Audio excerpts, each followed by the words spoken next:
Therapists of Reddit, what made you realize you were treating a sociopath? I used to work in a group home for little kids, under 12, with severe behavior problems and psychiatric issues, as a floor staff while I was in college. Several of those kiddos had diagnoses of ASPD, but I was always skeptical because that's a hell of a label to give to little kid. And then I met AP, not his real initials. This child was 6 years old, and beautiful. He was perfectly behaved, but many of our residents had a honeymoon period of great and normal behavior for a couple weeks after intake. So we were just waiting for him to show his true colors, behavior wise. His honeymoon period lasted 8 months. None of the staff knew why this kid was there. His dad wasn't in the picture and mom was serving time, and foster care wasn't working out, which is why we had him. But we didn't have any issues with him at all during those 8 months. He was a perfect little boy. Then one day, he wasn't. I took the kids outside to ride bikes, and the second he was out the door, he ran to the backyard, grabbed a kitten, and crushed its head. The boys' bedrooms were in the basement of the house. They had windows that were on the ground level outside, and he had seen the nest of kittens from his window. I was horrified, obviously, and brought all the kids inside. He calmly told our facilities manager that he had no idea what I was talking about, and looked so confused that the manager questioned me, and I had to go get the dead cat. I was visibly upset, and AP just looked at me and grinned. That was the first moment of several. AP would instigate aggressive behavior to initiate a restraint. Once in a restraint, our procedure was to hold the child for 30 minutes. If they weren't calm at that point, the on-call nurse would give a booty dart, shot of Benadryl, to calm the kid down. AP loved needles and offhandedly mentioned once that it was his goal to get 1 shot a day. In another incident, 2 staff had to escort AP into a secluded area because he was being very violent.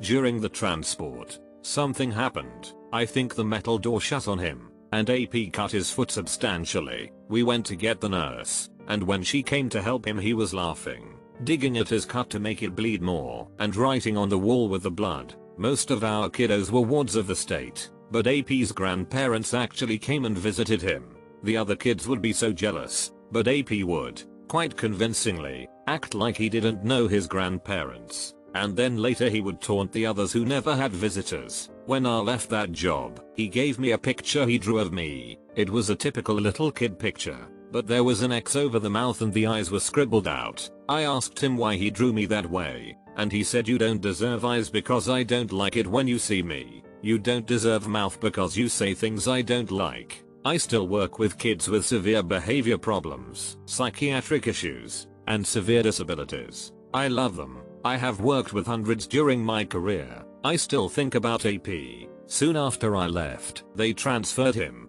at 7 years old now, to a more restrictive environment. And the last I heard he was the facility's success story. Mom got clean and he's back home with her. A perfect angel. And he even comes back to the group home to give motivational talks to the other kids on how to behave. I truly hope that's true and his treatment was successful, but that was one scary little kid, and I doubt it. Not a therapist, school psychologist. When talking to a student, he casually mentions how he keeps his parents in line by threatening to call ICE to have his mother, undocumented, deported. He doesn't care about his family in the least, and they have zero control over him. His 2 siblings are typically developed and are terrified of him. This isn't exactly what you were asking, but a relative of mine was given an unofficial diagnosis of ASPD when she was younger. At the time, the doctors told her family that they didn't like to officially diagnose someone that was under 18. As a child, she was extremely manipulative and could go from acting very normal to being stone cold in the space of a moment. Her parents forced her to go to therapy, but as soon as she became an adult, she stopped. Her life now, as an adult, is pretty normal. She is still extremely manipulative but is also better at hiding it, so she comes off as charming. She works a normal job, though she usually changes jobs, by her own decision, every year or 2. Her boyfriends seem to only last as long as they are useful for whatever reason. I don't think she really has friends though.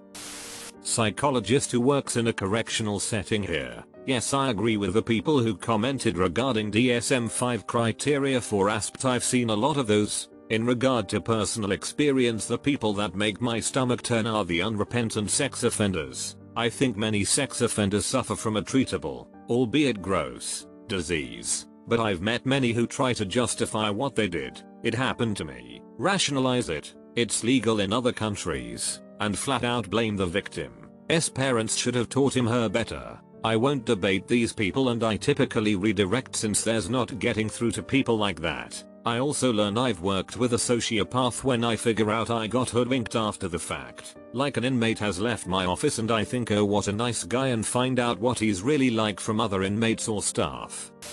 My dad's a, now semi-retired, psychologist. Back in the 90s, he was working as the director of psychology for a large housing and treatment facility for the severely mentally disabled. He wanted to get into doing some therapy sessions for non-disabled folks on the side, just to mix things up and stretch his professional wings a little. Our house had a home office wing with a separate entrance, so he decided to start seeing a few patients on the weekends. This plan lasted about 3 weeks before he realized that he'd made a terrible mistake. One of his patients, a very large gentleman, began visibly melting down during a session, pacing around the office and acting increasingly erratic. My dad's thoughts turned to the fact that his wife and 3 kids were now in the same house with a big dude who was clearly unstable. He slowly positioned himself by the door in case the guy tried to bolt for it. The guy noticed this, pulled out a gun, and said, "Don't worry, if I wanted to hurt you or myself, I would have already used this by now." My dad utilized the same skills that he knew from working with violent patients at his main job to talk the guy into putting the gun away. He escorted him from the premises, and never saw another patient at home again. My mom was pissed.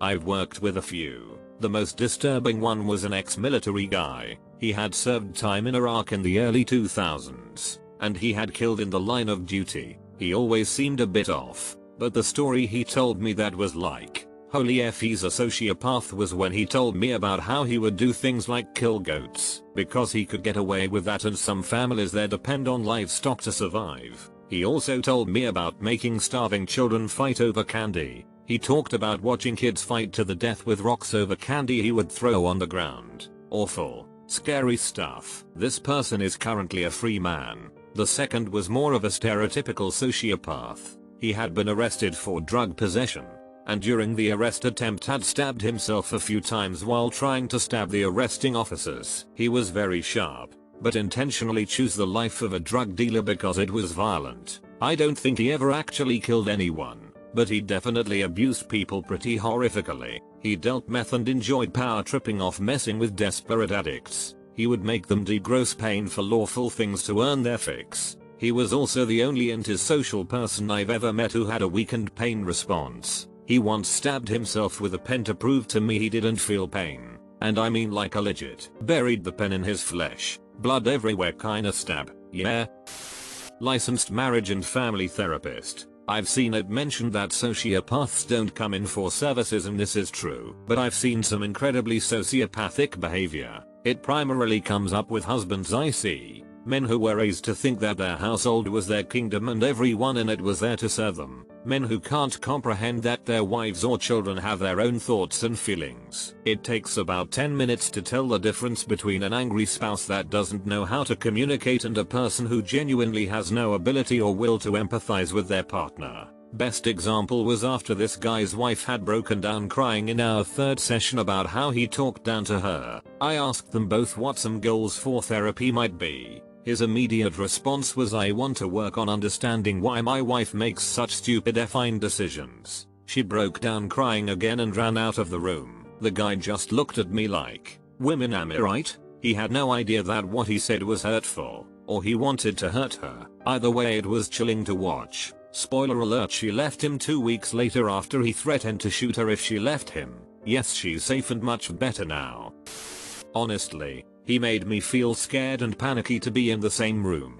Part of being a therapist is you build a very strong client-therapist bond, and there's a lot of empathy openness in the room. So things can get quite intense and emotional, in a good way. With this guy I felt like a tiny trapped little animal in the room with a dangerous predator. He had no remorse for his actions. He'd slip in remarks meant to impress, threaten, then look somewhat annoyed when I did not react. I was reacting inside. I do not fully recall his name, looks, and wouldn't on here anyway. But on the outside he looked totally normal and actually seemed kind of okay. But after talking to him for a while, there was this emptiness that I found quite disturbing. He casually admitted to domestic abuse in the same way someone would admit they left the hall light on by accident. To me, in front of his partner. He'd never brought it up before, and as a trainee I should not have been working with DV cases. They would be triaged and referred to someone with specialist experience. I can't go into details, obviously,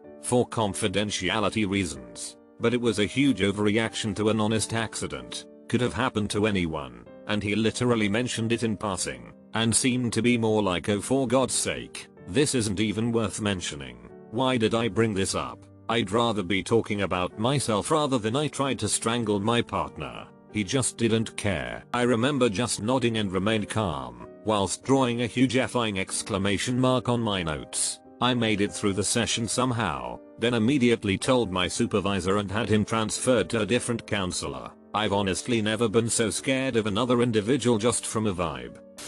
Not a therapist. This happened to my medical psychology teacher. Psychiatrist. Guy comes in. First time. Has appointment. He is greeted by my teacher's secretary. Doctor is with another patient. Running 5 minutes late. Patient is upset because he was told he would go in at X time sharp. He sits down. After 5 minutes the patient gets fed up. Stands up from the reception's chair. Goes to the secretary's desk. Grabs the 15-inch CRT computer monitor and crashes it into the secretary's skull. He leaves. Calmly. Secretary suffers several vertebral fractures along with a skull fracture. I don't know if the police caught the patient afterwards. Well, I feel like therapists might be a little on the fence about their direct involvement with people who can't help their lack of empathy. As a former kindergarten teacher, I can tell you what a kid who got me concerned did. First day, she's all snuggly like a 5-year-old who hasn't quite reached the level of ooh-ah. I'm almost 6 and about to start school. Sass, which usually sets in at the end of their last year. She follows me around like a duckling, talking, bubbling with joy. Then I have to go to another group and help. 3-4-year-olds. And I tell her I'll come out and play later. Okay, she seems to accept this and goes back to the playroom with her peers. So I sit down with the 4-year-olds and a few of them start playing and I start lifting them up in the air, which is just the greatest thing since sliced bread to them. Out of the corner of my eye I see the 5-year-old girl from earlier peeping through the glass of the door. But before I could wave she was gone. Later, we all go outside and play, and I am on again with the 5-6 group. Let's play. The girl cheers and drags me and 2 friends across the yard to a remote corner. We toss a ball and I do some magic tricks, but after a while I hear the other teachers calling out the names of several 3-4-year-olds and I tell her I have to go help. She's furious, telling me they're ruining her fun, and screaming like a wounded pterodactyl. Turns out she had locked half the group of 3-4 in a shed for trolleys. And keep in mind this was in Norway in February, so even though they were dressed warm their tear-covered faces were ice cold. I worry about this girl's future boyfriends. She did a ton of other stuff too, but I'm not gonna write an essay. Great kid during the day, tortured his foster siblings and videotaped it at night. Loved being the good kid in the house during the day and didn't understand why Jimmy would scream and hit so much. Meanwhile Jimmy was his target at night but wasn't verbal and couldn't tell anyone.